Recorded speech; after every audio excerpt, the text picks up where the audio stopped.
चलिए दोस्तों, तो इंतजार खत्म और हम लोग अब प्रारंभ करते हैं। दोस्तों, पहला क्वेश्चन था कि किसी भी देश में कानून बनाने का अंतिम अधिकार किसके पास होता है, ठीक है ना। मतलब किसी भी देश में जो कानून बनाने का जो हाईएस्ट पावर होता है किसके पास होता है। शायद आपके पास क्वेश्चन में ऑप्शन था राष्ट्रपति होगा, उपराष्ट्रपति होगा। तो देखिएगा दोस्तों, इसका सही आंसर पार्लियामेंट यानी कि संसद होगा, ठीक है। इसका सही आंसर आपके पास पार्लियामेंट यानी कि संसद होगा। इधर पेन किधर है? हाँ, कहाँ? बस एक सेकंड दोस्तों।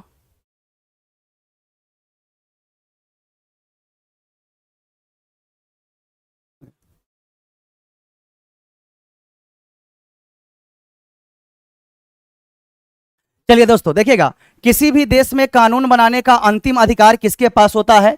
तो आप लोगों को पता होगा कि क्या क्या ऑप्शन है। हम सीधे आंसर की बात करते हैं दोस्तों। तो आप देखिएगा, आंसर आपके पास पार्लियामेंट यानी कि संसद होगा, ठीक है। आप लोग अपना देख लीजिए, ऑप्शन जो भी होगा आप सभी को पता होगा। तो याद रखिएगा कि किसी भी देश में कानून बनाने का अंतिम अधिकार यानी कि लॉ बनाने का जो फाइनल अथॉरिटी है ये पार्लियामेंट के पास होता है।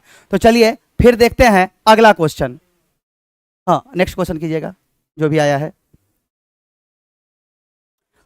आप लोग भी अपना करते रहिए दोस्तों, ठीक है। रॉकी पासवान जी, राजीव रंजन, ठीक है, जो भी लोग हैं आप लोग, सौरभ कुमार, सौरभ सुमन, जो भी हैं आप लोग, ठीक है, आप लोग भेजते रहिए। हम भी जितना हमारे पास आता है करते रहते हैं।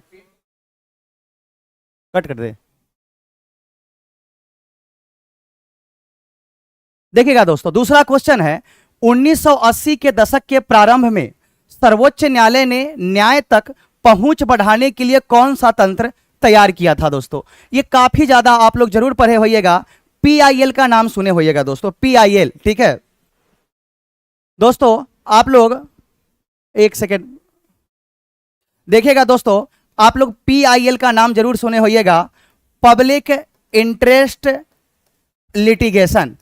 ये आपको जरूर पता होगा कि लोकहित जन याचिका जो पब्लिक इंटरेस्ट लिटिगेशन होता है दोस्तों, तो पब्लिक इंटरेस्ट लिटिगेशन का कॉन्सेप्ट 1960 के दशक में अमेरिका में आया था।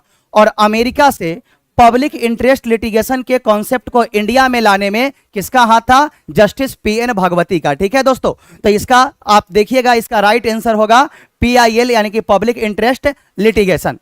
चलिए अगले क्वेश्चन को देखते हैं। नेक्स्ट क्वेश्चन आ रहा है दोस्तों, हाँ, नेक्स्ट देखिएगा दोस्तों कि बिंबिसार का प्रसिद्ध राजवैद्य, यहां जीवन नहीं, यहां पे दोस्तों जीवक होगा। देखिएगा दोस्तों, बिंबिसार का प्रसिद्ध राजवैद्य जीवक, यहां जीवक होगा, का डैश निवासी था, यानी कि जीवक कहां का निवासी था दोस्तों, ठीक है। तो याद रखिएगा, जीवक दोस्तों राजगीर, ठीक है। आप ऑप्शन में देखिएगा, इसका जो पुराना नाम था राजगीर का वो ग्रीवज्र था, ठीक है। शायद इसका ग्रीवज्र, ऑप्शन में देख लीजिएगा दोस्तों, ग्रीवज्र है इसका, ठीक है। याद रखिएगा कि बिंबिसार के दरबार में जीवक नाम का एक बहुत बड़ा फिजिशियन था, जो आपको पता होगा कि दोस्तों गौतम बुद्ध का इलाज करने के लिए भी गया था। इसके बाद आपको पता होगा कि जीवक को चंड प्रधोत का जो पीलिया बीमारी हो गया था उसका भी ट्रीटमेंट करने के लिए भेजा गया था, ठीक है। क्या बोल रहे हैं बादल कुमार? उदयन कहाँ है? अरे दोस्तों, उद्यन वो था बिंबिसार, हर्यक वंश का से ही आपका उद्यन है। उद्यन के द्वारा पाटलिपुत्रा की स्थापना किया गया था। यहां पर पूछ रहा है कि बिंबिसार का जो प्रसिद्ध राजवैद्य जीवक था वो कहां का निवासी था, तो ये राजगीर का था, जिसका पुराना नाम ग्रीवज्र था। चलिए अगला क्वेश्चन देखते हैं, नेक्स्ट क्वेश्चन देखते हैं। आप लोग भी कमेंट में क्वेश्चन भेजते रहिए जो जो आपको याद है, ठीक है। चंपारण आप दिए हैं बादल कुमार, गलत दिए हैं। चंपारण कहां से आ जाएगा? गलत है। चलिए आप लोग भी क्वेश्चन भेजते रहिए, जो जो क्वेश्चन आ रहा है हम आगे बढ़ते जा रहे हैं। हाँ, नेक्स्ट क्वेश्चन दोस्तों, कमेंट करके बताते रहिए किनका किनका सही है। हो रहा है दोस्तों, इशू को रिजॉल्व किया जा रहा है। आप लोग भी कमेंट करके बताते रहिए। किसका किसका सही है, किसका किसका गलत है। और आप लोग भी अपने से क्वेश्चन भेजते रहिए, ठीक है, भेजते रहिए आप लोग भी क्वेश्चन। चलिए अगला, ये तो देख लिया ना कि प्रधानमंत्री मोदी के द्वारा कोलकाता में देश का पहला अंडर वाटर मेट्रो का उद्घाटन किया गया था। चलिए अगला क्वेश्चन देखते हैं, किसका किसका सही है। राजीव जी, इशू रिजॉल्व हो रहा है। आप सबका सही आंसर था। चलिए क्वेश्चन कुछ ज्यादा बहुत ज्यादा टफ नहीं था दोस्तों, नॉर्मली जो लोग बढ़िया से किए होंगे उनका सब सही जा रहा होगा। आ रहा है दोस्तों, जैसे जैसे आप लोग हमको क्वेश्चन भेज रहे हैं वैसे वैसे हमारे पास आता जा रहा है। और आप लोग इस सेशन को ज्यादा से ज्यादा शेयर करते जाइए। उद्यान गूगल में पश्चिमी चंपारण दिया है। देखिए दोस्तों, दोस्तों ये जीवक के बारे में पूछ रहा है। आप कहां से बादल जी, आप उद्यान के पीछे या उदय भद्र के पीछे आप पड़े हुए हैं। उदय भद्र का कोई चर्चा ही नहीं है यहाँ पे, ठीक है।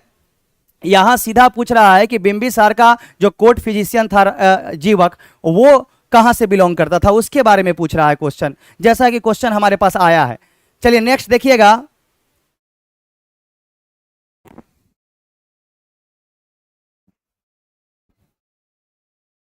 बस बस आ रहा है दोस्तों, थोड़ा सा टेक्निकल प्रॉब्लम है, क्षमा चाहते हैं उसके लिए, बस थोड़ा सा बस आ रहा है क्वेश्चन। आप लोग कमेंट नहीं कर रहे हैं कि किसका किसका सही है, किसका किसका क्या है। और लाइक करते चलिए, सेशन को लाइक करते चलिए दोस्तों, कमेंट करके बताते रहिए। रॉन्ग क्वेश्चन पेपर है अरविंद जी, या दोस्तों आ गया। चलिए देखिएगा नेक्स्ट, ये तो हो गया है, अंडरग्राउंड मेट्रो की बात हम लोग कर लिए हैं। नेक्स्ट क्वेश्चन आ गया है, बस एक सेकेंड।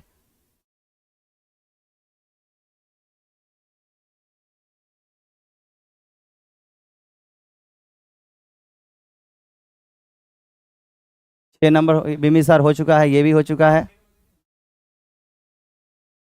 हाँ ये हो चुका है।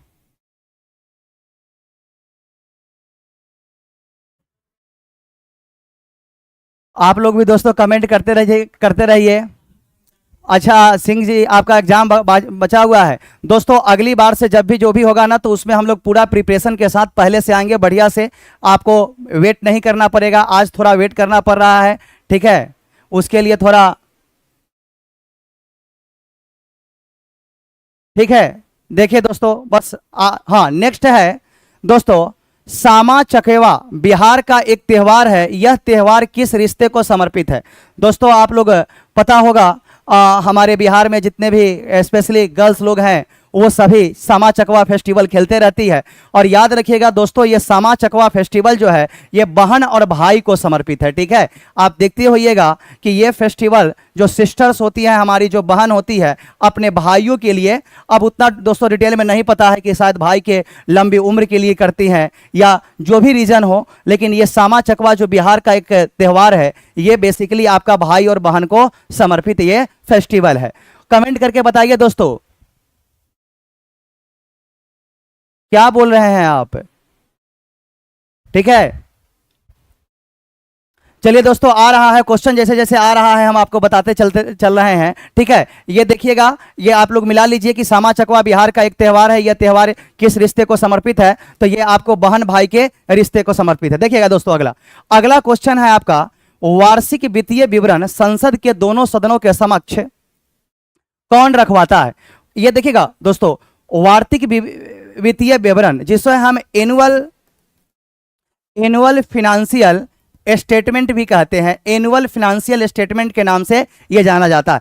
पॉपुलरली देखिएगा दोस्तों, इसे हम लोग बजट कहते हैं, ठीक है। हालांकि याद रखिएगा कि संविधान में बजट शब्द का चर्चा कहीं पे नहीं किया हुआ है। बजट के जगह पे एनुअल फिनेंशियल स्टेटमेंट लिखता होता है, जो आपको संविधान के अनुच्छेद 112 में है। और याद रखिएगा कि ये जो एनुअल फिनेंशियल स्टेटमेंट है, यानी वार्षिक वित्तीय विवरण, ये दोस्तों फिनांस मिनिस्टर के द्वारा, वित्त मंत्री के द्वारा इसे पेश किया जाता है।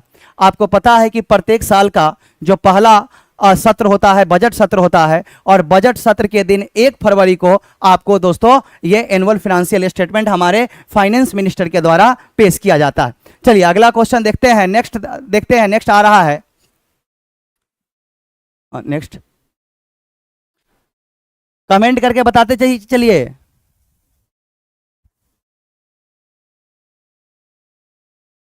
हाँ हाँ बोलिए, साकेत ब्लॉग्स, एकदम आपको मौका दिया जा रहा है। देखिएगा दोस्तों, अगला क्वेश्चन है, ताजमहल का वास्तुकार कौन था, यानी आर्किटेक्चर ऑफ ताजमहल कौन था? तो आपको ऑप्शन में देखिएगा दिया होगा, उस्ताद अहमद लाहौरी।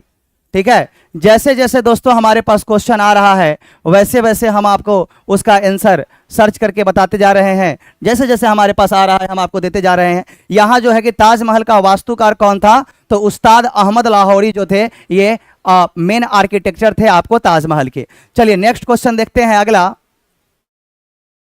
अगला क्वेश्चन दोस्तों हमारा आ रहा है, कमेंट करके आप बताते रहिए। ठीक है, जल्दी जल्दी क्वेश्चन भेजते जाइए दोस्तों, जैसे जैसे आप। कौशल कुमार जी, एग्जाम 25 को है, क्या पढ़े सर? 25 को है, ज्यादा टाइम नहीं है दोस्तों। आप देख रहे हैं कि जीके का सबसे ज्यादा वेटेज है आपके एग्जाम में। कोशिश कीजिए नॉर्मल जो करंट अफेयर्स है, करंट अफेयर्स पर अभी फोकस कीजिए आप इसके। और उसके अलावा अगर पॉसिबल हो सके तो लूसेंट को आप अच्छे से कर लीजिए, क्योंकि मैक्सिमम जो क्वेश्चन दे रहे हैं, ठीक है, ये आपका लूसेंट से आता जा रहा है। ठीक है, चलिए देखते चलते हैं, अगला क्वेश्चन आ रहा है।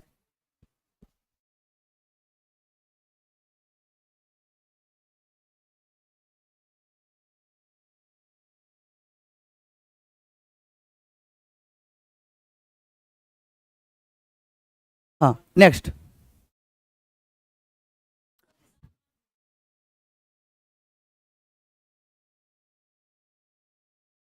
हाँ हाँ।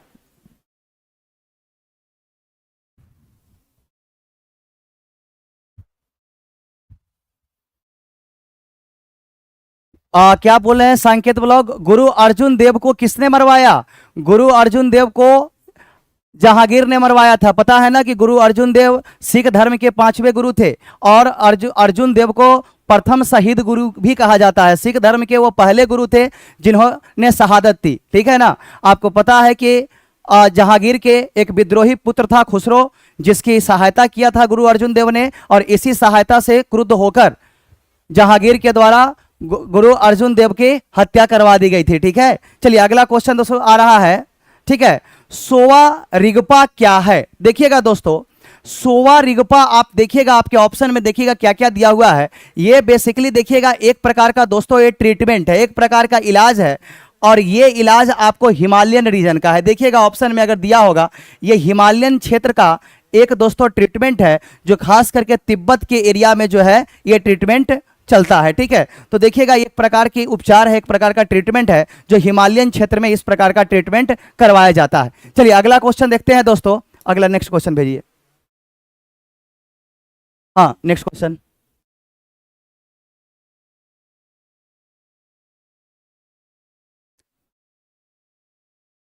दोस्तों आप लोग सब्सक्राइब कर लीजिए। अगला जो एग्जाम आपका नेक्स्ट होने वाला है ना, एकदम हम लोग पूरा सही से पूरा टाइमिंग पे हम लोग उपस्थित रहेंगे, सारे सब्जेक्ट के टीचर उपस्थित रहेंगे। आज थोड़ा सा सही से अरेंजमेंट नहीं हो पाया, ठीक है, उसके लिए क्षमा कीजिए। अगली बार से हम लोग पूरा टाइम पे एकदम, और आपको सबसे पहले क्वेश्चन का सारा जवाब आपको एग्जाम दौर यूट्यूब चैनल पे मिलेगा। हर चीज आपको अपडेटेड मिलेगा, हर व्यवस्था के साथ हम लोग रहेंगे। बस इस अगला देखिएगा, सर्वोच्च न्यायालय के मौलिक क्षेत्राधिकार में क्या शामिल है? ठीक है, ये तो दोस्तों थोड़ा ऑप्शन देखना पड़ेगा कि क्या क्या इसमें दिया हुआ है कि सर्वोच्च न्यायालय के मौलिक क्षेत्राधिकार में क्या शामिल है। इसका ऑप्शन आया है क्या? इसका थोड़ा ऑप्शन भेज दीजिए, क्योंकि ये ऑप्शन से ही पता चलेगा कि इसका क्या सही आंसर होगा, क्योंकि बिना ऑप्शन का इसको बता नहीं सकते हैं। आप लोग कमेंट करते रहिए दोस्तों, लाइक करते रहिए, सब्सक्राइब करते रहिए। ठीक है, 15 नवंबर, क्या क्या राजीव रंजन जी कह रहे हैं 15 नवंबर को?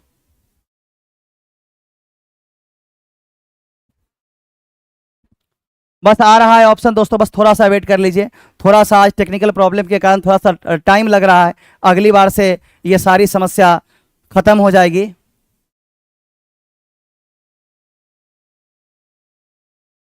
इसका कोशिश कीजिए जल्दी से, इसका ऑप्शन अगर बच्चे ने भेजा है तो इसका ऑप्शन भेजने का, क्योंकि बिना ऑप्शन का ये नहीं पता चल पाएगा कि सर्वोच्च न्यायालय के मौलिक क्षेत्राधिकार में क्या शामिल है। बस दोस्तों 1 सेकंड आ रहा है ऑप्शन, फिर हम लोग डिस्कस करते हैं।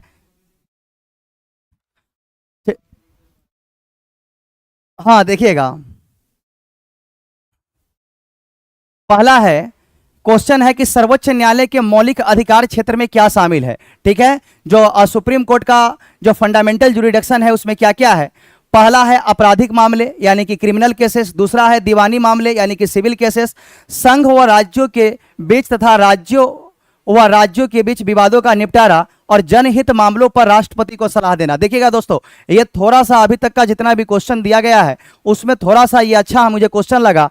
इसका राइट आंसर दोस्तों ऑप्शन 3 होगा। देखिएगा दोस्तों, आप लोग सुप्रीम कोर्ट के बारे में पढ़े होइएगा कि सुप्रीम कोर्ट के पास एक ओरिजिनल जुरिडिक्शन होता है। ठीक है, ओरिजिनल जुरिडिक्शन के बारे में आप पढ़े होइएगा, प्रारंभिक क्षेत्राधिकार। ठीक है, प्रारंभिक क्षेत्राधिकार। दोस्तों ये सुप्रीम कोर्ट का जो प्रारंभिक क्षेत्राधिकार है ये कहता है कि अगर राज्य के बीच में, मान लीजिए कि राज्यों के बीच में अगर एक तरफ राज्य है, एक तरफ केंद्र शासित प्रदेश है, एक तरफ राज्य है, एक तरफ आपका सेंट्रल गवर्नमेंट है, एक तरफ केंद्र शासित प्रदेश है, एक तरफ सेंट्रल गवर्नमेंट हो, तो ऐसा अगर कोई भी विवाद हो तो इस केस की शुरुआत सीधा सुप्रीम कोर्ट में होगा और इसी को सुप्रीम कोर्ट का ओरिजिनल जुरिडिक्शन यानी कि प्रारंभिक क्षेत्राधिकार कहते हैं। तो याद रखिएगा दोस्तों कि सुप्रीम कोर्ट के यानी कि सर्वोच्च न्यायालय के जो आपका फंडामेंटल जुरिडिक्शन है, इसका मौलिक अधिकार क्षेत्र में संघ व राज्य के बीच तथा राज्यों और राज्यों के बीच विवादों का निपटारा होगा। तो ये आपका ऑप्शन 3 राइट आंसर है।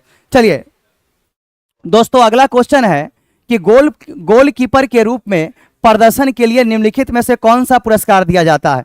तो गोलकीपर जो होता है दोस्तों, आपको पता है गोलकीपर किसमें होता है। ठीक है, तो इसके क्षेत्र में दोस्तों हॉकी इंडिया बलजीत सिंह पुरस्कार दिया जाता है।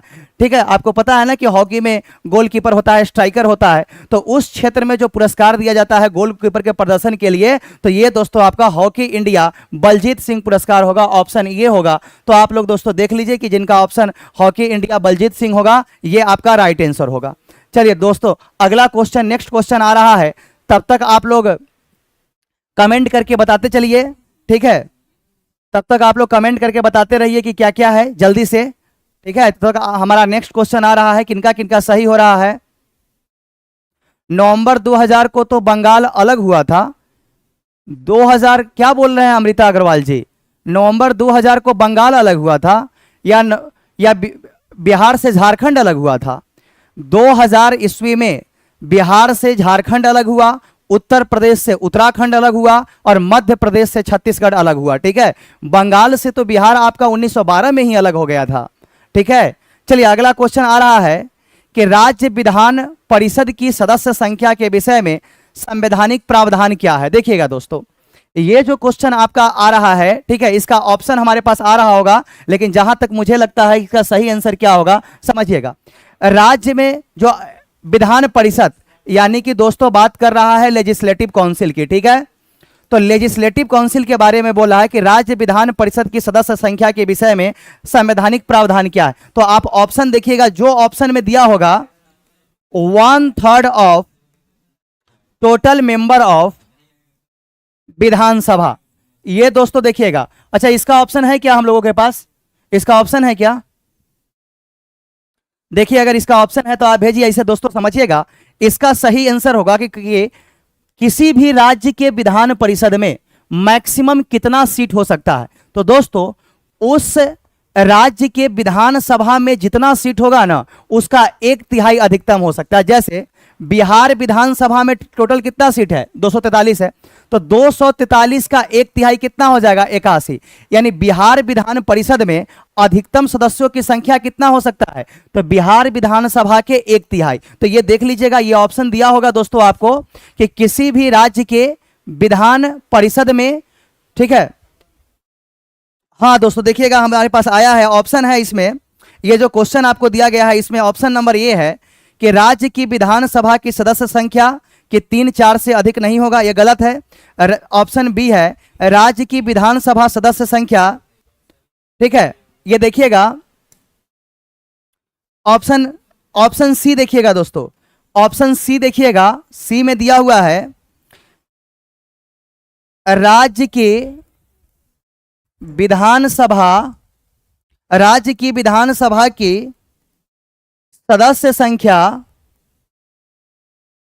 1/3 से अधिक नहीं होगी। देखिएगा दोस्तों, यही हमारा राइट ऑप्शन है, आंसर होगा। ठीक है, जो आपका क्वेश्चन जो ऑप्शन नंबर सी में दिया हुआ है। अभी हम आपको बताए ना कि किसी भी राज्य के विधान परिषद की अधिकतम सदस्य संख्या क्या होगा, उस राज्य के विधानसभा का 1/3 से अधिक नहीं हो सकता। 1/3 से कम हो सकता है, लेकिन 1/3 से ज्यादा नहीं। मतलब मैक्सिमम लिमिटेशन 1/3 का है, 1/3 से कम। जैसे बिहार का कितना हो गया, 81 आ रहा है ना, लेकिन बिहार विधान परिषद में 75 को ही है। ठीक है, चलिए अगला देखते हैं। आगे देखिएगा, संविधान सभा के चुनाव कब हुए थे?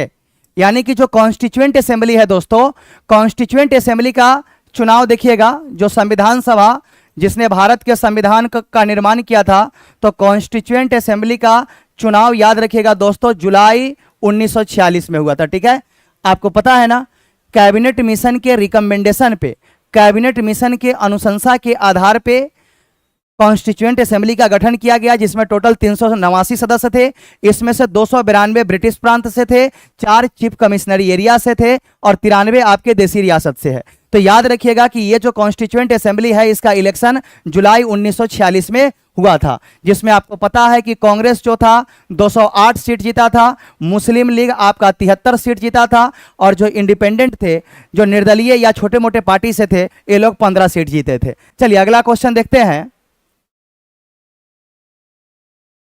सर्वोच्च न्यायालय व उच्च न्यायालय के न्यायाधीशों को पद से कौन हटाता है? ठीक है ना, यानी कि द जजेज of Supreme Court and High Court are removed by. तो देखिएगा दोस्तों, ठीक है, राजीव रंजन जी देख लीजिए, 1946 का 2 ऑप्शन दिया हुआ है, एक जुलाई है, एक और भी कोई भी ऑप्शन है, तो इसमें राइट आंसर जुलाई 1946 होगा। ठीक है, अगला देखिएगा, सर्वोच्च न्यायालय व उच्च न्यायालय के न्यायाधीशों को पद से कौन हटा सकता है? तो दोस्तों देखिएगा, इसका अगर सीधा आंसर अगर हम देखें तो प्रेसिडेंट, इसका सीधा आंसर दोस्तों आपका क्या होगा, प्रेसिडेंट होगा।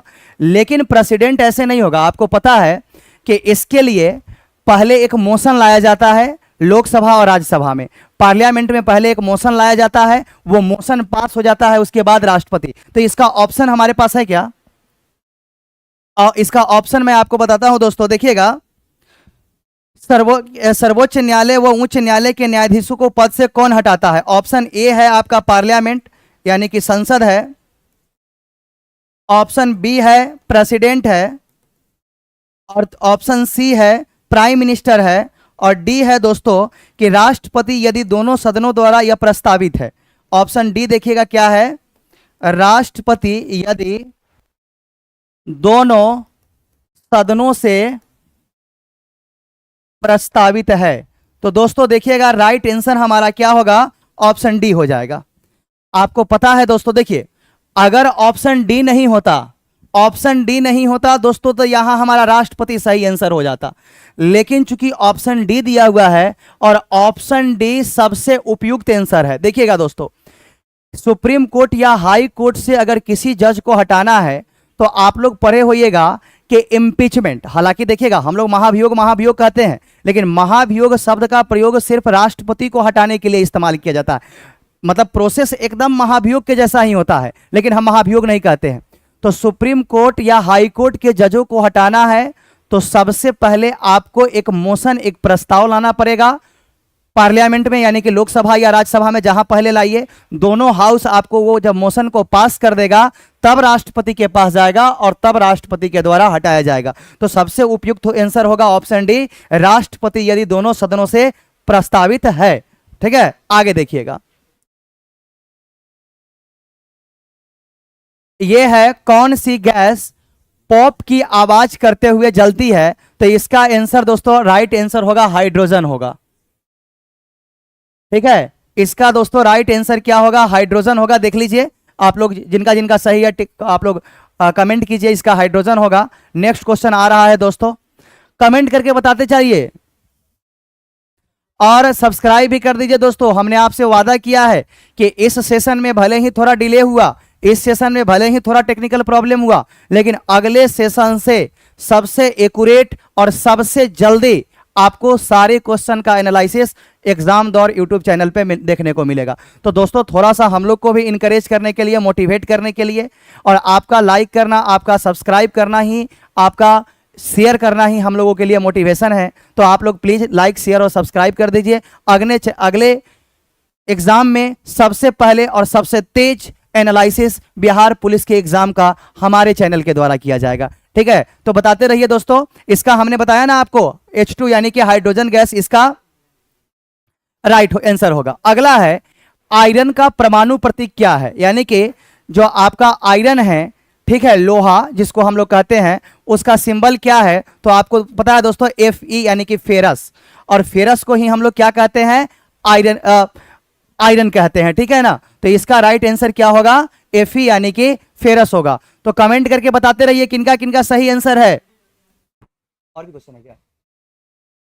हम नेक्स्ट कीजिए दोस्तों। हमारे पास जितने भी क्वेश्चन आ रहे हैं आप लोगों के द्वारा, क्योंकि आपको पता है दोस्तों कि क्वेश्चन तो दिया नहीं गया है, क्वेश्चन सबका सबमिट करवा लिया गया है।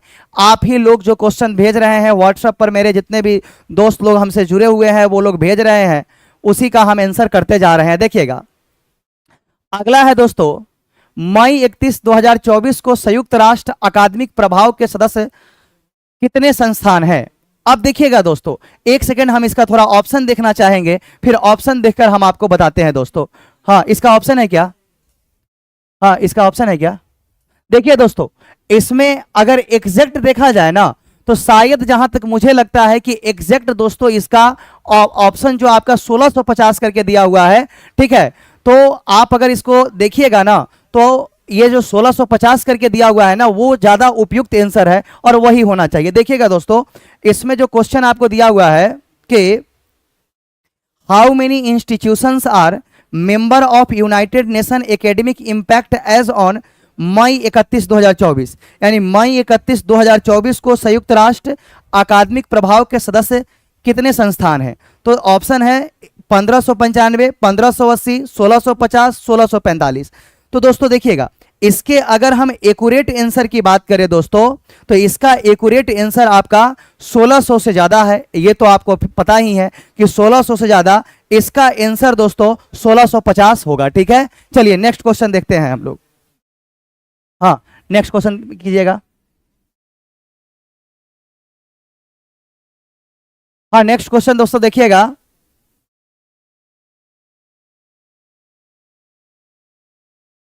अपना गांव, कोई बात नहीं, 11 को एकदम आप एग्जाम खत्म होगा, आप एग्जाम दौर पे आकर लाइव रहिएगा दोस्तों। ठीक है, अपना गांव एकदम आपके अपने गांव की तरह हम प्रत्येक क्वेश्चन का एनालिसिस करते रहेंगे। ठीक है, चलिए। हाँ क्रिएटिव जी, ठीक है, 1650 ठीक है। चलिए नेक्स्ट क्वेश्चन देखते हैं। सूचना का अधिकार अधिनियम कब पारित हुआ था? RTI, right to information act कब आया था दोस्तों? तो इसका सही आंसर होगा आपका 2005। ठीक है, देखिएगा तो ऑप्शन में दिया हुआ है दोस्तों, देखिए ऑप्शन हमें नहीं पता है, लेकिन 2005 जो है इसका सही आंसर होगा, राइट टू इंफॉर्मेशन। ठीक है, कुछ भी होता है दोस्तों तो आप देखते हैं ना RTI करके, आप जो है, ठीक है, कुछ भी होता है दोस्तों, आपको कोई भी सरकार से अगर सूचना प्राप्त करनी होती है तो आप RTI करते हैं, और RTI के तहत आप कोई भी जानकारी प्राप्त करते हैं। मोदी जी अभी हाल ही में यूक्रेन गए, या मोदी जी रसिया में गए, तो कितने का सूट पहने, कितने का पैंट पहने थे, कितने का टाई लगाए थे, ये जानकारी आप RTI के तहत निकलवा सकते हैं। और ये RTI एक्ट जो है दोस्तों 2005 में आया हुआ था। ठीक है, चलिए आगे देखते हैं, अगला क्वेश्चन पर बढ़ते हैं हम लोग। और अभी आया हुआ है कितना? भेजिए भेजिए, जो जो जितना क्वेश्चन आया हुआ है जल्दी जल्दी भेजते जाइए। आगे देखिएगा, संयुक्त राष्ट्र द्वारा किस वर्ष को अंतर्राष्ट्रीय मोटा अनाज वर्ष घोषित किया गया है, यानी कि इंटरनेशनल माइलेट ईयर? देखिएगा दोस्तों, संयुक्त राष्ट्र यानी कि यूएनओ, यूनाइटेड नेशन ऑर्गेनाइजेशन ने किस वर्ष को इंटरनेशनल माइलेट ईयर के रूप में घोषित किया है? तो याद रखिएगा दोस्तों 2023 होगा। ऑप्शन था 2023, देखिएगा दोस्तों ऑप्शन 2023 है। कौन कौन लोग आप लोग में 2023 टिक किया है? हाँ, नेहा कुमारी जी ठीक है, राजीव रंजन ठीक है, आर कुमार डी आपका आंसर सही है। ठीक है, कितने सही होने पर होता है? नेहा कुमारी जी देखिए, अब ये नहीं बता सकते हैं कि कितना सही, ठीक है, ये आपका, अब देखिए कटअप, क्योंकि आपको पता है कि रिटेन के बेसिस पर आपका मेरिट नहीं बनने जा रहा है। रिटेन आपको सिर्फ क्वालिफाई करना है, आपकी नौकरी फिजिकल के आधार पे होगी, जो भी आपका दौड़ होगा, जंपिंग होगा, उसके आधार पे होगी। तो नेहा कुमारी जी इसमें आपका सिर्फ और सिर्फ जो है क्वालिफाइंग होगा, और हमें जहां तक लगता है कि क्वालिफाइंग ज़्यादा नहीं होगा, ज़्यादा अब हम गेस नहीं कर सकते हैं। आप गर्ल्स है, लड़की है, तो ऐसे भी पता है कि आप लोगों को बिहार में कोटा सिस्टम दिया गया है, तो बहुत जाएगा, मैक्सिमम अगर जाएगा तो गर्ल्स लोगों का 55 से 60 से ज़्यादा नहीं जाना चाहिए, 55 के आसपास होना चाहिए बस, ठीक है। अगर 55 आप स्कोर कर लेते हैं तो क्वालिफाइंग कर सकते हैं। तो अगर आपका 55, अगर आपके 60 से ज़्यादा आ रहे हैं तो आज से जी जान लगा दीजिए फिजिकल में, क्योंकि आपका मेरिट फिजिकल पे बनेगा, न कि रिटर्न पे बनेगा। इस बार बिहार सरकार के द्वारा इसमें परिवर्तन किया गया है। चलिए आगे देखते हैं। सौरभ सुमन जी देखिए 52+ पे रिजल्ट बन जाएगा, आप भविष्यवाणी मत कीजिए, ठीक है। अच्छा, अच्छी बात है कि 52 पे बन जाए, ठीक है। अब देखिए कितना, क्योंकि क्वेश्चन बहुत ज़्यादा टफ नहीं है दोस्तों, ये ऑलरेडी आपको पता है कि एग्जाम कैंसिल हो गया था, तो सभी दोस्तों को तैयारी करने का बहुत अच्छा मौका मिल गया है, तो सारे कोई बहुत अच्छा तैयारी के साथ आए हैं। तो ये कह देना कि 52 जाएगा, 55 जाएगा, एक एवरेज 60 लेकर चलते हैं, देखिए कितना जाता है। चलिए आगे देखिएगा। लगभग सभी पादप कोशिकाओं में कौन सा अनुपस्थित होता है? अब दोस्तों इसका ऑप्शन थोड़ा हम देखते हैं, ठीक है। ऑप्शन देखकर हम आपको दोस्तों बताते हैं थोड़ा सा, ठीक है, क्योंकि अब तो जो आपको क्या बोलते हैं, पादप कोशिका यानी कि जो प्लांट है, तो इसमें बहुत सारी चीजें होते हैं, सेलवाल होता है, प्लास्टिड होता है, इसमें वैक्यूल होता है। तो कौन सा ऑप्शन है, ऑप्शन देखकर हम आपको बताते हैं। बस ऑप्शन आ रहा है दोस्तों, थोड़ा सा रुक जाइए, देखिएगा दोस्तों। इस क्वेश्चन में देखिएगा दोस्तों, अगर हम ऑप्शन की बात करें तो ऑप्शन है कि which is absent in almost all plant cell, यानी प्लांट सेल में क्या क्या अनुपस्थित होता है। ऑप्शन वो ए में है दोस्तों सेल वाल, यानी कि आपका कोशिका भित्ति। ऑप्शन बी में है सेंट्रियोल, ठीक है, यानी कि तारकाय।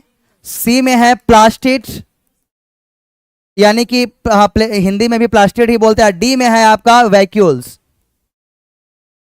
ठीक है, यानी कि इसको बोलते हैं रसधानियां। आपको पता है दोस्तों कि सेलवाल प्लांट में पाया जाता है कोशिका भित्ति। अगर हम बात करें प्लास्टिड्स का, तो आपको पता है कि प्लास्टिड्स सिर्फ और सिर्फ ये प्लांट्स में पाया जाता है, एनिमल में नहीं पाया जाता है। आप पढ़े होइएगा कि क्लोरोप्लास्ट है, ल्यूकोप्लास्ट है, क्रोमोप्लास्ट है। अगर बात करें वैक्यूल की, तो ये आपका प्लांट सेल और एनिमल सेल दोनों में पाया जाता है। सेंट्रियोल की अगर दोस्तों हम बात करें, जो आपका तारकाय है, ये राइट आंसर होगा। क्वेश्चन क्या पूछता है कि which is absent in almost all plant cell, यानी कि प्लांट सेल बोले तो पादप कोशिकाओं में कौन अनुपस्थित होता है। तो पादप कोशिका में सेलवाल होता है, प्लास्टिड होता है, वैक्यूल होता है। सेंट्रियोल आपका सिर्फ एनिमल सेल में पाया जाता है, ठीक है। तो आपका राइट आंसर दोस्तों इसमें क्या हो जाएगा, ये ऑप्शन क्या होता है, सॉरी, ऑप्शन बी हो जाएगा, यानी कि तारकाय सही आंसर होगा। चलिए आगे हम लोग बढ़ते हैं नेक्स्ट क्वेश्चन में।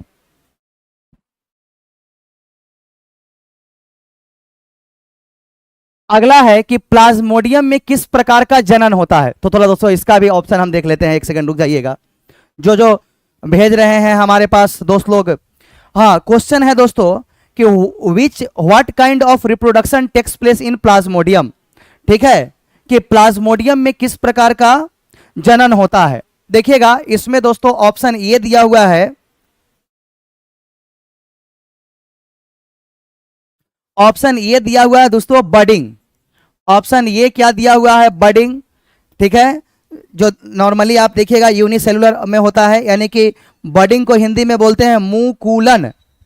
ऑप्शन बी में दोस्तों दिया हुआ है multiple fission, multiple fission. Option multiple fission यानी बहु विभाजन। उसके बाद है सी में है बाइनरी फिजन, बाइनरी फिजन तो बोले तो द्विविभाजन। और डी में दिया हुआ है रीजेनरेशन। रीजेनरेशन कहने का मतलब है कि पुनः जनन। तो याद रखिएगा दोस्तों कि आपका जो ये बडिंग होता है ना प्लाज्मोडियम, तो प्लाज्मोडियम में बी होगा, यानी कि मल्टीपल फ्यूजन आपका सही होगा, बहुविभाजन। तो दोस्तों कमेंट करके बताइए तो कौन कौन इसमें मल्टीपल फ्यूजन मारे हैं।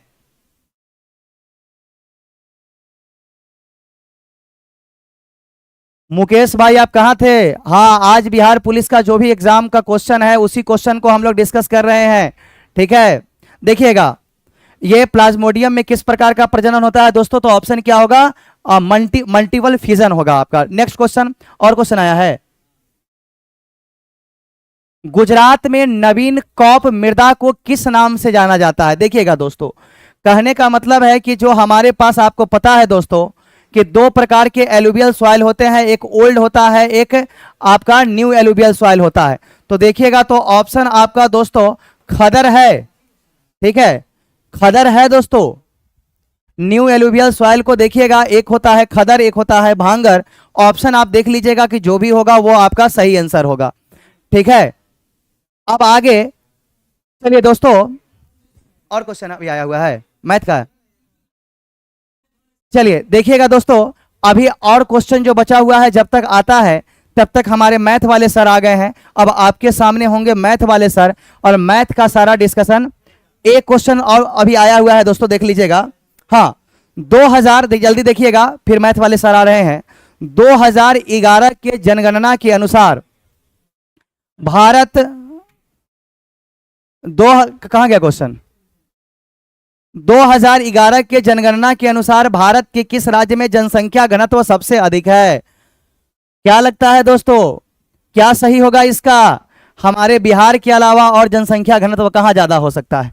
तो सबसे ज्यादा पॉपुलेशन डेंसिटी, सबसे ज्यादा जनसंख्या घनत्व किसका है दोस्तों? बिहार का है। 2011 के जनगणना के अनुसार बिहार का पता है 1 किलोमीटर में औसतन 1102 लोग रहते हैं। अगर आपको से पूछा जाए कि 2011 के जनगणना के अनुसार सबसे ज्यादा पॉपुलेशन डेंसिटी, ठीक है, कहां पे है, तो बिहार का है। और सबसे कम अगर पूछता दोस्तों तो अरुणाचल प्रदेश में 1 किलोमीटर में मात्र 17 लोग निवास करते हैं, क्योंकि पता है कि बिहार में एलुवियल सॉइल है, जलोढ़ मिट्टी, जो भारत की सबसे ज्यादा उपजाऊ मिट्टी है, कम जमीन पर ज्यादा उत्पादन होता है। ठीक है, तो चलिए दोस्तों, हमारे पास जीके का जितना क्वेश्चन आया था ये सारा क्वेश्चन हमने आपसे डिस्कस किया, और आता है क्वेश्चन फिर हम नए क्वेश्चन के साथ आते हैं। तब तक आपको, ठीक है, अब मैथ वाले सर आ रहे हैं, मैथ के क्वेश्चन का डिस्कशन करेंगे। तो चलिए आइए सर। ठीक है, ये मैथ वाले सर हैं, आपके सारे मैथ के क्वेश्चन का डिस्कशन करेंगे, फिर हम आगे आता है हमारे पास जैसे जैसे क्वेश्चन हम फिर आपके साथ मिलते चलते हैं। चलिएगा।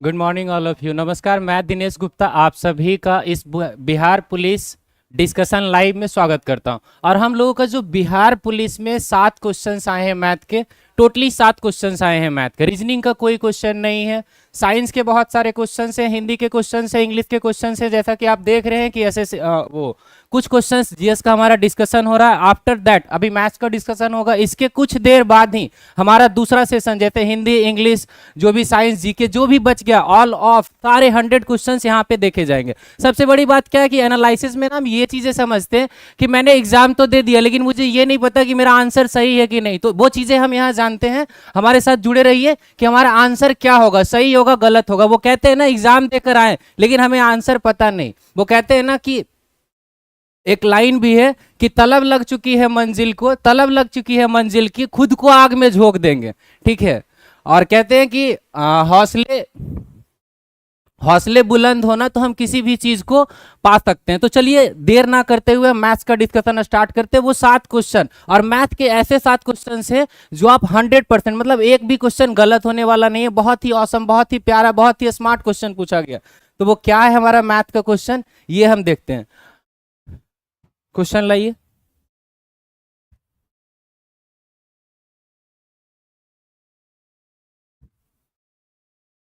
जैसा कि हमारा पहला मैथ का क्वेश्चन, अगर ये ऑप्शन रहता तो ऑप्शन देख के आंसर कर देते। दो संख्याएं जिनका योग क्या दिया हुआ है, 28 दिया हुआ है। यहाँ पे क्या कहता है, दोनों का गुणनफल जो है वो 187 है। चलिए इसका ऑप्शन लिख लेते कि ऑप्शन क्या दिया हुआ है इसका। आंसर जल्दी से बताएं कि इसका आंसर क्या आया है, आप लोगों ने आंसर क्या लगाया है।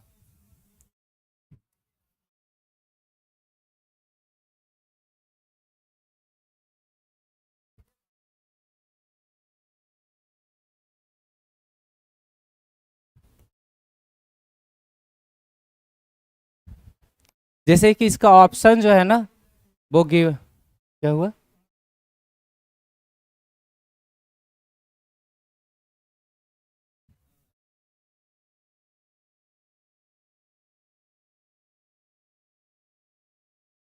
ये नया मोड आ रहा है ना इसमें, कोई बात नहीं। चलिए इस क्वेश्चन का आंसर देखते हैं। जैसे इसका ऑप्शन दिया हुआ था ना, पहला ऑप्शन था 11 17, दूसरा ऑप्शन था आपके पास 12 और 16, तीसरा ऑप्शन था 13 और 15, चौथा ऑप्शन है 21 और 7 का। तो एक बात बताओ, हमें क्या बताना है, हमें बताना है दो संख्याएं जिनका योग 28 है।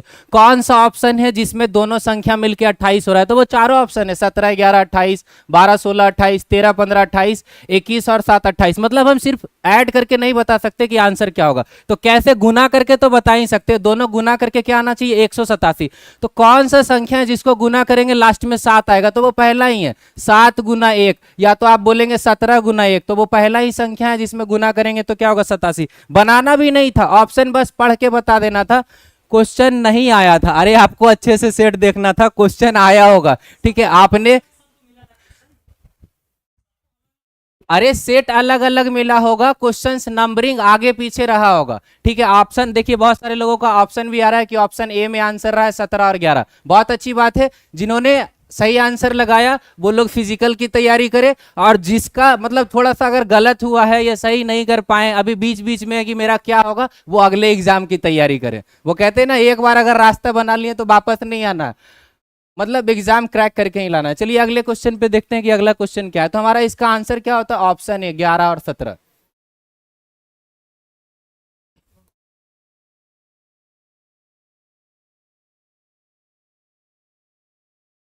मिनिमाइज कीजिए।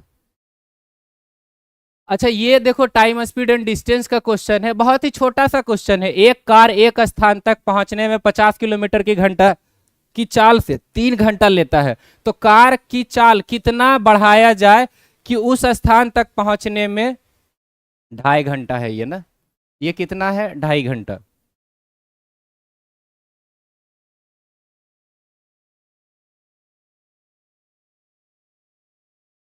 ये जो है वो 2 1/2 आवर है। एक बार क्वेश्चन कंफर्म कर लेते हैं, हाँ 2 1/2 है। चलिए आंसर बताइए इसका कितना आंसर आया।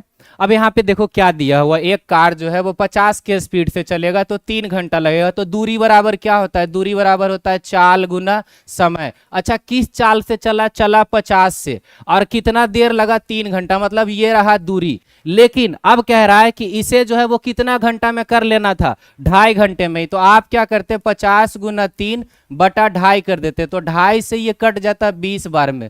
मतलब चाल जो है वो अब कितना रहना चाहिए, 20 गुना 3 60 किलोमीटर प्रति घंटा। एक बात बताओ, शुरुआत में चाल कितना था, 50 किलोमीटर प्रति घंटा।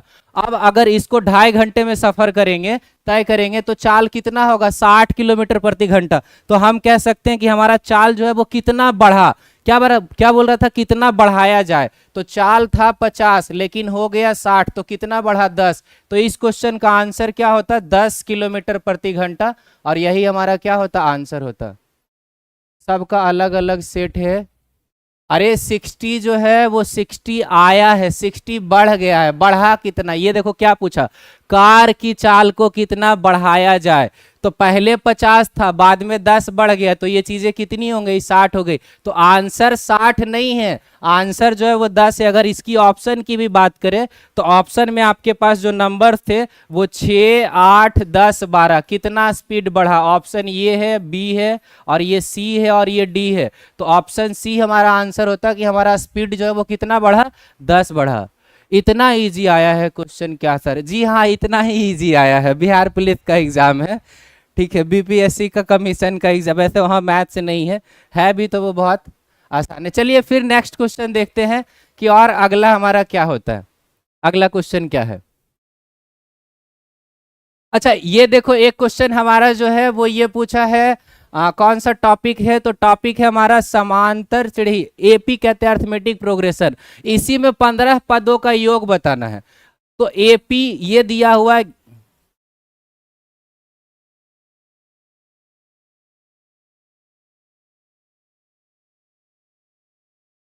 इसका 15 ये दिया हुआ है, 11 है, 7 है, 3 है ये। तो हमें 15 पदों का योग बताना है। एसएन टर्म क्या होता है? सम ऑफ एन टर्म। ठीक है, सम ऑफ एन टर्म होता है n/2 into 2a plus n-1 into D. अब यहाँ पे बहुत सारा चीज है, n तो नंबर ऑफ टर्म है, जैसे हमें बता रहा है कि 15 पदों का योग, तो n बराबर 15। अब इसमें हम ये कहते हैं कि a क्या होता है? तो a होता है पहला टर्म हमारा, जो कि हमारे पास क्या है? 11। डी क्या होता है? Common difference. डिफरेंस कैसे निकालते हैं? तो T2 माइनस T1 या T3 माइनस T2 कुछ भी कर देते। 7 माइनस 11 तो कितना होगा? -4 होगा। कितना आएगा? -4। तो अब ये तीनों वैल्यू यहां पुट कर लेंगे, सम आ जाएगा और हमें आंसर पता चल जाएगा कि इसका आंसर क्या होगा। तो यहाँ पे देखो क्या करते हैं, n कितना है? n हमें पता है 15, तो ये 15/2। अब 2a, इसका मतलब a अगर 11 तो 2a कितना बन जाएगा? 22। अब हमारे पास n-1, n तो हमें पता है टोटल 15 टर्म था, तो क्या हो जाएगा? 15 माइनस 1 14, और गुना कितना हो जाएगा? -4। अब हम यहां कर लें कि 14 गुना 4 -56, और ये है 32। तो आप 56 में जब 32 घटाएंगे तो 56, सॉरी 32 नहीं 22, तो 56 में 2 54 20, मतलब 34 बचेगा, लेकिन माइनस में बचेगा। क्यों? क्योंकि ये संख्या बड़ा होगा। मेरा 25 को एग्जाम, कोई बात नहीं, तैयारी में लगे रहे और 25 को अच्छा परफॉर्म करके आना है, मतलब झंडा गाड़ के आना है। वो जो कहते हैं ना, यहाँ पे क्या है? अच्छा यहाँ 15/2 गुना हो जाएगा, 2 से ये कट जाएगा, कितने बार में? 17 बार में। तो 17 गुना 15 कर लेंगे तो कितना हो जाएगा? 150 और 105। 15 गुना 7 255, लेकिन ये माइनस में आएगा, तो आंसर क्या होगा इसका? 15 पदों का योग -255, और यही इसका आंसर होगा। फिर देखते हैं अगला क्वेश्चन कि इसका और अगला क्वेश्चन क्या है। क्योंकि इसमें फार्मूला हमें लगाना है सम ऑफ एन टर्म का, जो कि क्या है। और सभी लोग, अभी आप जो जो लोग भी हमारे इस चैनल से जुड़ रहे हैं, तो आप सभी लोग चैनल को सब्सक्राइब कर ले, क्योंकि हर एक एग्जाम का एनालिसिस हो या कोई भी नोटिफिकेशन हो, एग्जाम का फॉर्म अप्लाई से लेकर तैयारी की पूरी जानकारी, चाहे आप एग्जाम देकर आए तो आपका आंसर की क्या आने वाला है, क्या होगा, हमें ये सारी चीजें यहाँ से मिलेंगी। सबसे बड़ी बात, और इस चैनल पे आपको डेली बहुत सारा क्लासेस भी फ्री मिल रहा है, मैथ्स की, रीजनिंग की, जीएस की, करंट अफेयर्स की, तो हर चीज आपको यहाँ से मिलेगा। आप जुड़े और हर एक चीज अच्छे से प्रिपरेशन करें। चलिए नेक्स्ट क्वेश्चन देखते हैं। वीडियो लाइक करते रहे, बीच में कमेंट करते रहे कि हमारा क्या आएगा। मैथ्स के और क्वेश्चन, नेक्स्ट क्वेश्चन डालिए।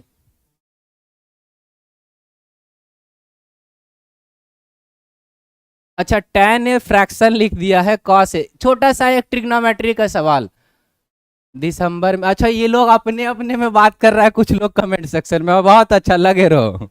ठीक है, देखो दिया हुआ है tan ए बराबर कितना? 1/2। पूछा क्या है? cos ए का मान। तो आप एक बात बताओ, tan ए मतलब tan थीटा। tan थीटा क्या होता है? तो tan थीटा जो है वो क्या होता है, अगर हम बात करें कि tan थीटा बराबर क्या होता है, ये दिया हुआ है 1/2। तो हम जानते हैं कि tan थीटा बराबर क्या होता है? P/B। P/B का मतलब क्या? लंब बटा आधार। लेकिन हम जानते हैं अगर cos पूछा, cos ए, तो cos ए क्या होता है? B/H, मतलब आधार बटा कर्ण। तो आपको तो पहले h निकालना पड़ता ना, क्योंकि आपको पता है P कितना है? 1 है, और B कितना है? 2। तो h इज इक्वल टू क्या होता है? √P² plus B²। 1 का स्क्वायर प्लस 2 का स्क्वायर 4, और 1 कितना आ जाएगा? √5। बेस कितना है हमारा? 2 है, और h जो है वो कितना है? √5। तो आंसर क्या हो जाएगा? 2/√5। cos a का वैल्यू क्या आएगा? 2/√5। चलिए फिर नेक्स्ट क्वेश्चन देखते हैं कि और अगला क्या है हमारा मैथ का क्वेश्चन। और चैनल सब्सक्राइब करते रहे, वीडियोज लाइक करते रहे, कमेंट करते रहे।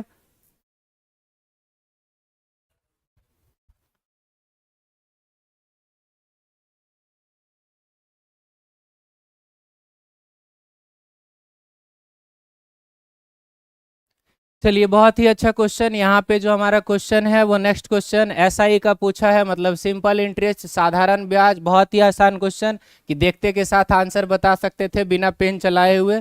जैसे हम जीएस का आंसर लगाते हैं वैसे मैथ का भी लगा सकते हैं।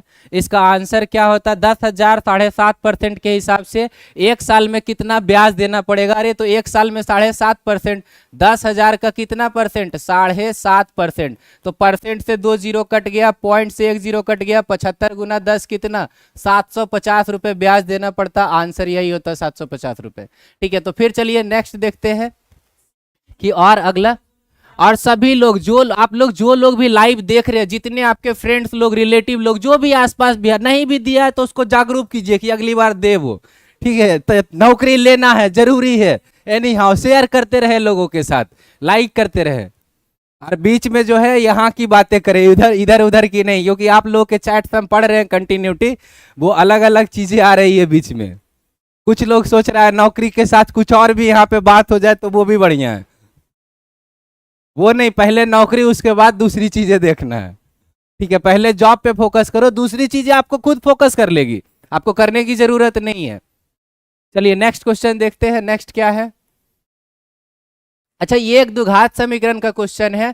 अब सिंपल ये कह रहा है ए का मान क्या नहीं हो सकता था। जैसे ये एक फॉर्मेट दिया हुआ है हमारे पास, फॉर्मेट क्या, A X square plus B X plus C is equal to 0 होना चाहिए था। ये क्या रहेगा, ए एक्स स्क्वायर, एक बार मैच कर लेते हैं क्वेश्चन।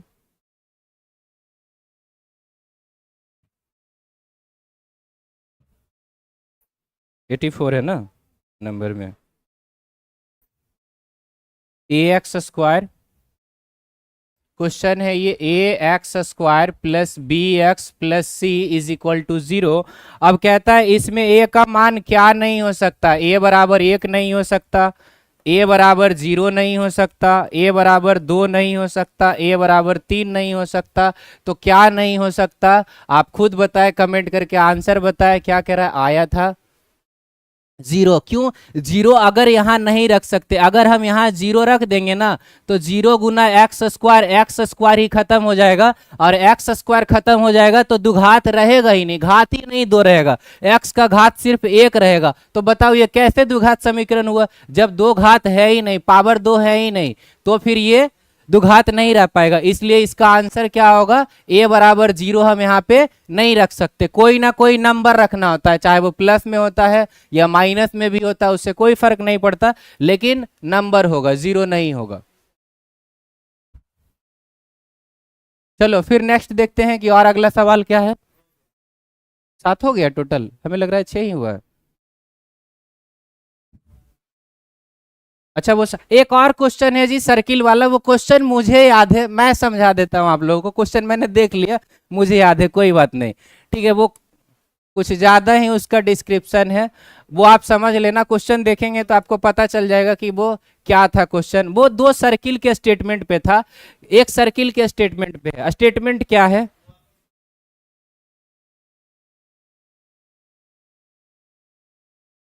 स्टेटमेंट क्या है कि अगर एक सर्किल है और बाहर, पहला स्टेटमेंट, इसका पहला स्टेटमेंट है कि एक सर्किल के एक बाहर एक पॉइंट है, क्या हम इस पॉइंट से सर्किल पे एक ही टेंजेंट, एक ही स्पर्श रेखा खींच सकते हैं? नहीं।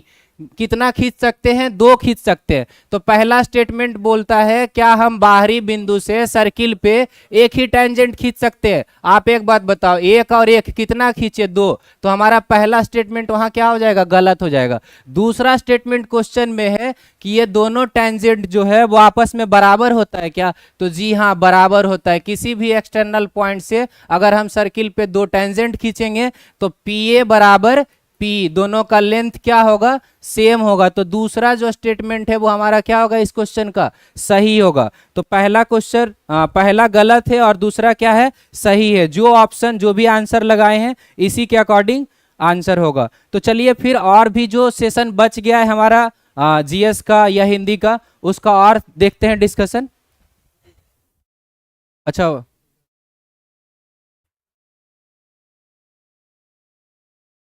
ठीक है, तो अभी ये यहीं तक, फिर ये कुछ देर के बाद और आएगा दूसरे टीचर्स के साथ। अभी इसको यहीं स्टॉप करते हैं, फिर कुछ देर के बाद जो हमारे दूसरे टीचर्स हैं वो दूसरी चीज़ों के एनालिसिस के साथ, मतलब दूसरे सब्जेक्ट के साथ जुड़ेंगे। तो आप लोग सभी लोग चैनल को सब्सक्राइब कर ले, वीडियोज़ को शेयर भी कर दे और भी दूसरे लोग देख ले, जो भी एग्ज़ाम दिए हैं, जो नहीं भी दिए हैं, उन्हें भी अंदाज़ा हो जाएगा कि हाँ किस तरीके के क्वेश्चंस आ रहे हैं, हमें किस तरीके के क्वेश्चंस फेसेस करना है एग्ज़ाम में जाके। और बहुत अच्छे से जिन लोगों का एग्ज़ाम है उन लोगों को बहुत अच्छे से सेल्फ कॉन्फिडेंस बना के जाना है, कि एकदम दिमाग को स्थिर करके जाना है कि हमें जो क्वेश्चन सही बनाना है वो सही ही बनाना है। और कोशिश करें, क्योंकि अगर आप एग्जाम में क्या हो जाते हैं ना, नर्वस हो जाते हैं, तो एग्जाम में नर्वस नहीं होना है। एग्जाम में पॉजिटिव एटीट्यूड, दिमाग शांत होना चाहिए, जिसके वजह से आपका क्या होगा, एग्जाम का परफॉर्मेंस अच्छा होगा। क्योंकि अगर आप नर्वस होंगे, नर्वस किस केस में होता है, जैसे ही आपका एग्जाम स्टार्ट हुआ, स्टार्टिंग का 5-10 मिनट में अगर ऐसा होता है ना कि शुरुआत में 5 क्वेश्चन हमसे नहीं बनता है, तो हम ना एक प्रेशर फील कर लेते हैं, मतलब एक डर सा फील हो जाता है, बॉडी में जनरेट हो जाता है, जिसके कारण हमें क्या लगता है कि आगे भी क्वेश्चन क्या होगा, सही होगा, गलत होगा। और ऐसा होता है कि हम टाइमिंग खराब कर देते हैं, सोचते हैं। तो ये सारी चीजें नहीं रखना है, होगा तो होगा, नहीं होगा तो कुछ नहीं, अगली बार फिर से होगा, इस बार नहीं होगा तो कुछ नहीं होगा। वो हर चीजें, जरूरी नहीं है कि हमें एक बार क्या, मतलब एक बार जीत बनाना होता है कि किसी चीज को, ये चीजें हमें पाना है तो पाना है, मतलब एग्जाम क्रैक करना है तो करना है। अब ये नहीं कि हम एक ही बार में किसी चीज को जीत जाए, ये जरूरी नहीं। वो कहते भी है ना कि जीत हमेशा एक बार में नहीं मिलती, लेकिन एक बार जरूर मिल जाती है। अब वो ट्राई कितनी बार करती है, एक बार से लेके एक बार के बीच में, वो हमें ये, वही वो कहते हैं ना, कोई भी इंसान सक्सेस होता है तो सक्सेस नहीं दिखता, क्योंकि उसकी मेहनत जो होता है वो मेहनत किसी को दिखा के नहीं किया जाता, रिजल्ट दिखाया जाता है। जैसे कि आप लोग देखो, अभी अगर बात करें कि इलेक्शन भी हुआ था भारत में, अब देखो, मतलब इलेक्शन हुआ जिसमें नरेंद्र मोदी हमारे जीते भी। आप एक चीज यहाँ पे देखें कि अभी कुछ दिन पहले ही एग्जाम 25 को है, इसी, ठीक है, जिस दिन को भी, मतलब जो जो एग्जाम हमारा जिस फेज में है, जैसे आज पहला एग्जाम है, नेक्स्ट एग्जाम जो है वो कब होगा, 11 को होगा। जिनका जिस दिन भी एग्जाम है, आप एनालिसिस देखते रहे। एनालिसिस देखने से क्या होगा ना, आपको ये चीजें पता होगी कि हाँ एग्जाम में किस तरीके का क्वेश्चंस आ रहा है। जिसका भी 11 का एग्जाम है, अभी 3 दिन टाइम है, 3 दिन अच्छे से आप उस पे, अब ये लग रहा होगा कि 3 दिन में मैं क्या पढ़ूं, तो 3 दिन में आप सेट प्रैक्टिस करें। जो चीजें आपको यहाँ पे लग रहा है, ये आपको पहला क्वेश्चन दिख गया सेट का, तो जो सेक्शन आपको खराब है उस पर आप जाके मेहनत करें। डेफिनेटली आप 3 दिन में भी 1-2 मार्क्स बढ़ा सकते हैं। एक क्वेश्चन भी आपका रिजल्ट आगे पीछे कर सकता है। ये नहीं सोचे कि एक क्वेश्चन छोड़ देंगे, मेरा क्या होगा। ठीक है, तो जिसका भी 25 को है, 25 वाले के लिए बहुत अच्छी बात है। अभी 10 से 12 दिन टाइम है कि आप, 10 से 12 दिन, अप्रॉक्स 15 दिन टाइम है, 15 दिन प्लस का टाइम है, तो 15 दिन और आपको अभी टाइम है, चीज़ें एनालिसिस करें, सिलेबस पढ़े। ठीक है, फिर मिलते हैं नेक्स्ट एनालिसिस में। और हमारे इस चैनल पे, जैसे मैंने पहले ही बताया कि हमारा जो है वो खुद मैं खुद मैथ्स का सेशन यहाँ पे ले रहा हूँ। पूरा मैथ्स जो है वो कंप्लीट यहाँ पे पढ़ा रहे हैं। मैथ्स से यहाँ पे आपको रीजनिंग की क्लासेस मिल रही है, जीके जीएस की क्लासेस मिल रही है, जीके जीएस की क्लासेस होती है, कंप्यूटर की क्लासेस होती है। तो आप कोई भी अगर एग्जाम प्रिपरेशन करते हो, उसके अकॉर्डिंग आप अपना सिलेबस मैच कर ले। जो भी आपका सिलेबस है, आप सब्जेक्ट को क्या करें, चूज कर ले। उस सब्जेक्ट पर सबका अलग अलग टाइमिंग है, कौन सा क्लास किस टाइमिंग पे होता है। जैसे मेरा क्लास डेली ये 5 बजे इवनिंग में लाइव होता है। रीजनिंग की क्लासेस दिन में होती है, जीके जीएस कंप्यूटर की क्लासेस इवनिंग में होती है। तो आप चैनल्स को सब्सक्राइब कर ले, सारी चीज़ें आपको मिलती रहेगी। नोटिफिकेशन हो, एनालिसिस हो, फॉर्म भरना हो, कट ऑफ मार्क्स हो, प्रिपरेशन कैसे करना है। और जिन लोगों का कट ऑफ मार्क्स थोड़ा अच्छा जा रहा है, जो एग्जाम का पेपर दे दिए, मतलब जिन लोगों का 60 मिनिमम 60 प्लस आ रहा है, वो लोग फिजिकल में लग जाए, साथ ही साथ अपने तैयारी में लगे रहें। किसी एक चीज़ से उम्मीद ना करें कि हमारा यहीं पे बेटर है, लाइफ में और भी बहुत कुछ बेटर से बेटर हो सकता है, वो हमेशा होते रहता है। ठीक है, चलिए फिर और भी बहुत सारी जानकारी के साथ फिर मिलेंगे अगले सेशन में। जब भी इसका पेपर जो नेक्स्ट होगा उस दिन फिर एनालिसिस के साथ मिलेंगे। आज के लिए इतना ही, थैंक यू। 11 तारीख को अभी हम अगले 15 मिनट में फिर से मिलेंगे इसी चैनल पे, मैथ्स का सेशन डिस्काउंट के साथ। ठीक है, उसके बाद 11 तारीख को मिलेंगे बिहार पुलिस का फिर से इसमें डिस्कशन एनालिसिस पेपर का। तो अभी मैथ्स का सेशन, फिर कुछ देर के बाद मैथ्स की क्लासेस स्टार्ट होगी। जो लोग भी किसी भी प्रिपरेशन कर रहे हैं, एसएससी का कर रहे हैं, बैंकिंग का कर रहे हैं, कोई भी गवर्नमेंट जॉब का कर रहे हैं, जहाँ पे अर्थमेटिक एडवांस सेक्शन आता है, तो आप हमारे चैनल से जुड़ सकते हैं और पढ़ सकते हैं। सारा सब्जेक्ट मैथ्स मैं ले रहा हूँ, और भी अदर सब्जेक्ट जो है वो अलग अलग टीचर हमारे पास एक्सपर्ट है, वो सभी ये सारी चीज़ें क्लासेस चल रही है इसकी। ठीक है, देखिए, और अगर जैसे कुछ लोगों को ना,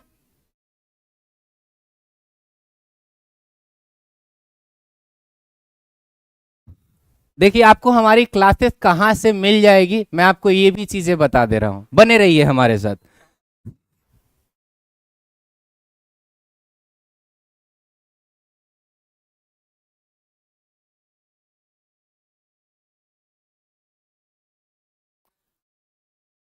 ये देखिए, ये हमारा, जब आपको, ये तो होम पेज है, आप जब लाइव में आएंगे तो देखिए लाइव में आपको बहुत सारे क्लासेस के बारे में, जैसा कि देखो ये अपकमिंग में क्लासेस लगा हुआ है, कुछ कुछ क्लासेस। रीजनिंग की क्लासेस 4 घंटा पहले ही अभी हुई है। रीजनिंग की क्लासेस हर दिन में होती है 12-1 बजे, आप शेड्यूल देख ले।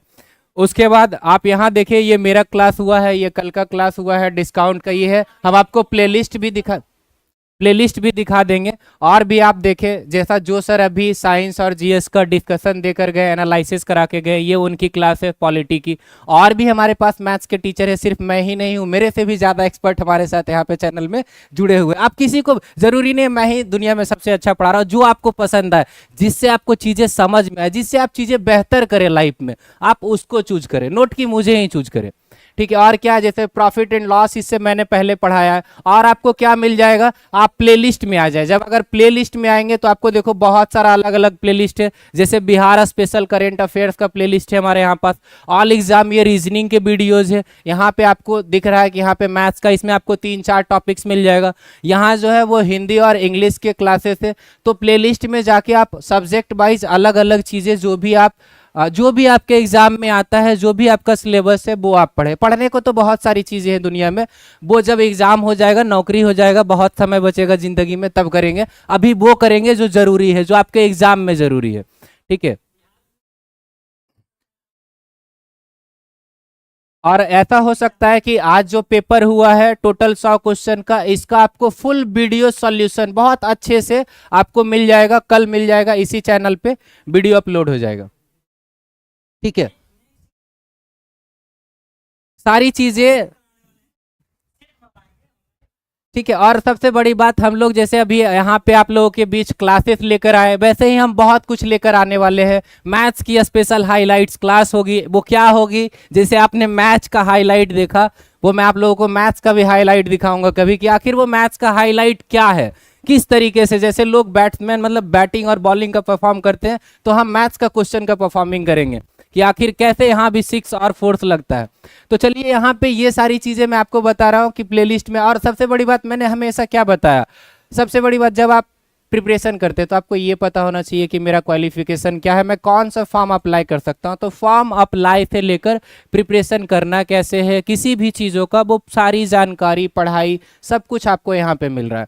तो हर चीज़ आपको मिलेगा, बस आपको सारी चीज़ें एक जगह कंटिन्यूटी बना के रखना है। ये नहीं करना है कि बस 4 दिन यहाँ पढ़ लिए, 4 दिन किसी और चैनल पे, फिर 4 दिन और। तो याद रखना दोस्तों, ज़िंदगी में एक चीज़ बहुत ही महत्वपूर्ण है और बहुत ही कीमती है, वो है हमारा वक्त। ये फालतू में किसी को मत देना, ठीक है। और ये नहीं कि बस हम 10 जगह जाके ज़िंदगी में अपना वक्त खराब कर दे। भेजिएगा ऑल सब्जेक्ट का फुल वीडियो, अभी ही भेज दे, अरे वो कल तक मिल जाएगा आप लोगों को। क्या,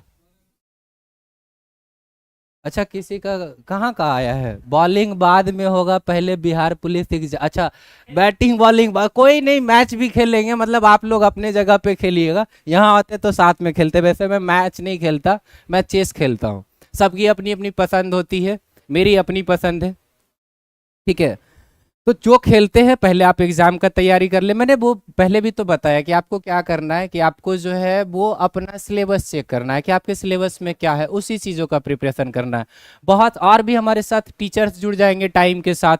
यहाँ पे आपको, जैसे मैंने बताया क्लासेस के बारे में, तो ये सारी चीज़ें आपको मिलेंगी। ठीक है, अब आज के लिए इतना ही, फिर मिलते हैं अगले क्लास में। और वो कहते हैं ना, हौसला इतना बुलंद होना चाहिए, जैसे मैं अपने बारे में हमेशा कहता हूं, तो यही चीज आप हमेशा अपने बारे में अप्लाई रखें। सभी लोग ये अपने बारे में सोचे। वो लाइन क्या है, वो कुछ लाइनें हैं जो जिंदगी में सभी के जिंदगी से आती है। वो कहते हैं ना, जो मुस्कुरा रहा है उसे दर्द ने पाला होगा, जो मुस्कुरा रहा है उसे दर्द ने पाला होगा, जो चल रहा है उसके पाँव में ही तो छाला होगा, बिना संघर्ष के कोई चमक नहीं सकता, जो जलेगा उसी दिए में तो उजाला होगा। कहते हैं उदास होने के लिए तो सारी उम्र पड़ी है, नजर तो उठाओ सामने जिंदगी खड़ी है। अपनी हंसी को होठों से यूं न जाने देना, क्योंकि आपके सामने ही तो आपकी दुनिया खड़ी है, आपके मुस्कुराहट के सामने ही तो आपकी दुनिया खड़ी है। इसीलिए हमेशा लाइफ में हंसते रहे, मुस्कुराते रहे, किसी भी चीज़ों का टेंशन नहीं ले, प्रेशर नहीं ले। क्योंकि मैं हमेशा मैथ्स के साथ लाइफ के बारे में भी चीज़ें बताता हूँ